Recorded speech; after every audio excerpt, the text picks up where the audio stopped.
E eu passo para minha querida Nai Correia, que vai trazer alguma coisa deste nosso mundo dos seres humaninhos também. Nai, bom dia, querida.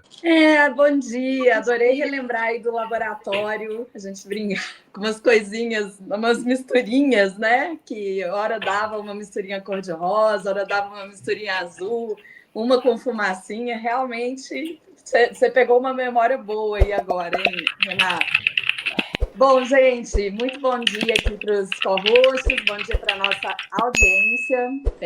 Tinha o microfone aberto aqui aparecendo um barulhão, mas já fechou. Hoje eu também vou trazer alguma coisa relacionada aqui à saúde e sustentabilidade, né? Vai ser, na verdade, vou do microbioma até o mercado, trazendo contrapontos aí do que esta onda de sustentabilidade pode trazer para os negócios. Então, vou mergulhar hoje um pouco no relatório Global Scan Health Sustainable, que é um raio-x desse cruzamento aí de como a saúde humana e a sustentabilidade estão mais ligados do que a gente imagina. Então, primeiro vamos falar das tendências que esse relatório aponta aqui para a gente, né? Primeira tendência é consumo consciente 2.0. Cada vez mais os consumidores eles vão preferir essas marcas com compromisso mais do que eco-friendly, é preciso ser ecotransparente. E aí, um exemplo disso são plataformas, são como dados podem gerar e reinventar a demanda nesse mercado, né? Então, tem uma plataforma que acho que a gente já falou aqui no Trends News, que chama Good On You, que ela classifica as marcas de moda entre A e F em sustentabilidade.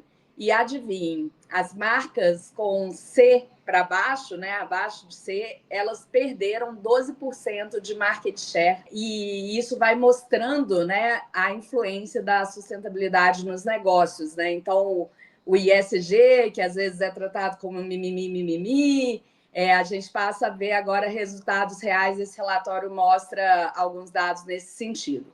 A outra tendência que o relatório traz aqui para a gente é a revolução da saúde preventiva. Então, um dado curioso é que até 2030, o mercado de wearables, como smartwatches, ele tende a crescer, né, monitorados principalmente em estresse e imunidade, praia aí do nosso Charles Betito, ele deve crescer 230%, um crescimento bem grande, né? Então, um exemplo também que a gente já trouxe aqui outras vezes foi a startup, um exemplo é a startup Lumen, que ela criou um dispositivo que é do tamanho de um batom, de um tubinho de batom, que analisa o CO2 na respiração. Você sopra o dispositivo pela manhã em 3 segundos e o app ele conecta, né, ao wearable ali e cria um plano nutricional personalizado de acordo com aquilo que você precisa. Ele foi validado em estudos clínicos com atletas e pessoas com diabetes tipo 2 e resultados publicados em revistas científicas. Cadê o Paulo? Viu, Paulo? Resultados classificados em revistas científicas. Hoje você está na boca do povo aqui, viu?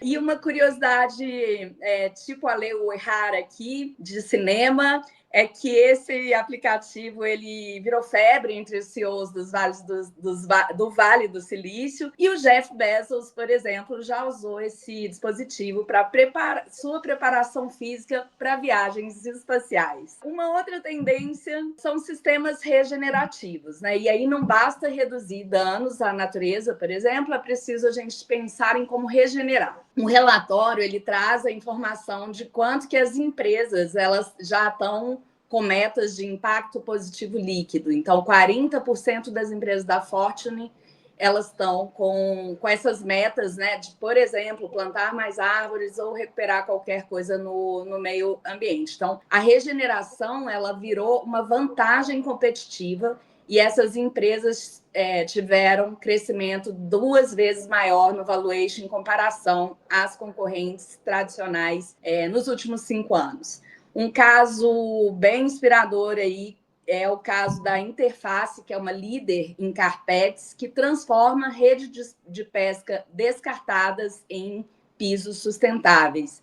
E já regenerou 7 milhões de metros quadrados de oceano. Então, aquelas redes de pescas que muitas vezes são descartadas mesmo no oceano.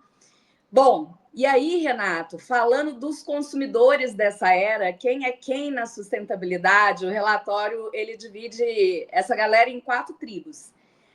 Os inativos ansiosos, que representam 28%, são aqueles que se importam com o planeta, mas eles não sabem o que fazer. Tipo assim, o planeta está se ferrando, mas eu estou aqui, o que eu faço? 61% desse grupo, por acaso, são milênios. E aí eles ficam sobrecarregados com esse excesso de informação e por isso entram nesse conflito. As marcas podem parecer a sustentabilidade parecer mais fácil, na verdade. Então, um exemplo de ação é a Puma. A Puma ela fez um podcast que ensina as pessoas a fazerem escolhas verdes sem crises existenciais. Teve um episódio que viralizou no TikTok, que foi um episódio que eles ensinaram a montar, por exemplo, um guarda-roupa cápsula em 5 passos. Guarda-roupa cápsula é quando a pessoa tem ali 10 peças e ela vai fazendo as combinações entre essas peças e com isso ela consome muito menos. Uma outra tribo, a segunda tribo, é a tribo dos indiferentes. É aquela tribo que fala assim, beleza, eu vou entrar nessa só se for vantajoso para mim. E aí, por trás desse comportamento está a geração Z, entre 18 e 24 anos, e eles priorizam a conveniência e o preço, né? Então, 73% compraria um produto sustentável se ele tiver o preço do tradicional, né? Então, eu compro ali o orgânico se o orgânico custar a mesma coisa. Então, o gatilho dessa turma é recompensa imediata. E aí, um exemplo de solução voltada a isso é o app Fair Price, que dá descontos por compras saudáveis, e aí você acumula e pode trocar por refrigerante por água de coco, ganhar ingresso para shows. E só para ver o resultado disso aí também em números, o Fair Price gerou ali 19% a mais de vendas verdes em 6 meses por conta dessa dinâmica de acionar a compra verde, tá? O terceiro público é o público de entusiastas. Os entusiastas são os verdadeiros capitães planetas do consumo, né? Aquela galera que realmente guerreia ali pela sustentabilidade. Os focos estão em países emergentes, então países como Brasil e Índia concentram esses entusiastas e eles são early adopters aí de tecnologias verdes, né? Aliás, Nai, coisa aqui, hein? Agora eu lembrei de uma coisa importantíssima aqui. A Ana, no ano passado, fez uma espécie de promessa dizendo que não compraria nada ao longo do ano. Vocês estão lembrados disso? Eu não sei exatamente em qual. É verdade. Mas fala para ela que ela está nos bastidores. Ela está no YouTube ali. Não, tudo bem. No próximo episódio do Trends News, com a presença da Ana, eu quero saber como é que foi essa promessa ao longo de 2024. O que ela, de fato, conseguiu realizar. Então, Ana, você nos deve esse compromisso. Eu acho que antes disso, Xará, a gente tem que bater uma aposta. Ah lá, já deu, já ia bater a aposta. Tinha que botar na roda aqui. Meio errado. Deu meio errado. No próximo Trends News, a gente quer saber da promessa da Ana. Não, mas aí vocês estão assumindo um posicionamento, vocês estão sendo uns relativistas negativos. Deixa ela ficar com o otimismo dela. Deu bem certo. Olha o amiguinho defendendo. Olha pra só. Quem não sabe, tá Paulo Muniz está aqui graças a Ana Flávia. Foi ela que trouxe. Agora ele está dando ali, defendendo a amiga. Mas o legal é o relativismo do pau. A gente quer ver briga. Então tem que sempre fazer alguma coisa para dar isso aí. Daqui a pouco a gente puxa ela, ó. O assunto da compra verde dá o que falar, tá vendo? E aí, gente, falando dos entusiastas como a Ana, a gente tem um app bancário, pessoal, que se chama Zero, né, no Reino Unido, e ele mostra o impacto ambiental de cada compra e sugere alternativas de locais. Imagina você estar comprando em algum lugar, aí o app do seu banco fala, não compra nesse lugar não, que ele não é eco-friendly. Pois então, esse app está fazendo essa jogada. Por último aqui, a gente tem os minimalistas, que é aquele que é menos é mais e ponto final. Eles estão predominantemente na Europa e América do Norte, eles associam muito a questão da liberdade financeira, ao minimalismo à liberdade financeira. Então, se eu compro menos, eu trabalho menos horas e eu jogo menos CO2 no planeta. E aí, na Holanda, o varejista Sprinkly, por exemplo, ele oferece dias de folga para os funcionários que evitam viajar de avião e, ao invés disso, eles viajam usando trens noturnos. Então, esses são alguns exemplos dessa nova jornada aí, dessa era. E, para encerrar, só quero falar das habilidades cobiçadas, que eu acho que vai puxar link aí com o que o Paulo talvez possa vir a trazer e comentar.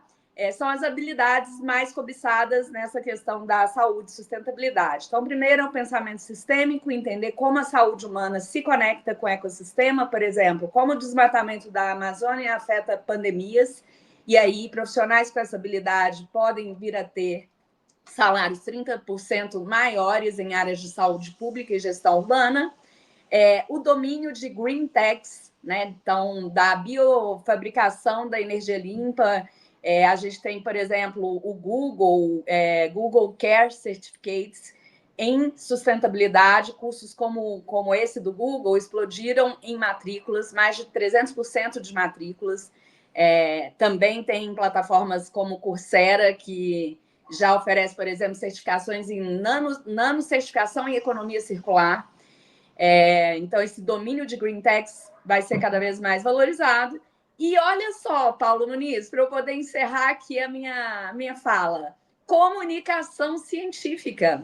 Traduzir dados complexos será uma super habilidade. Imagina você explicar, por exemplo, blockchain para rastrear carbono usando um meme ou um history do Instagram. Então, realmente, essa habilidade aí de comunicação científica, traduzindo esses termos tão complexos para todos, né? Então, ajudar as pessoas a entender esses termos aí da sustentabilidade, da saúde.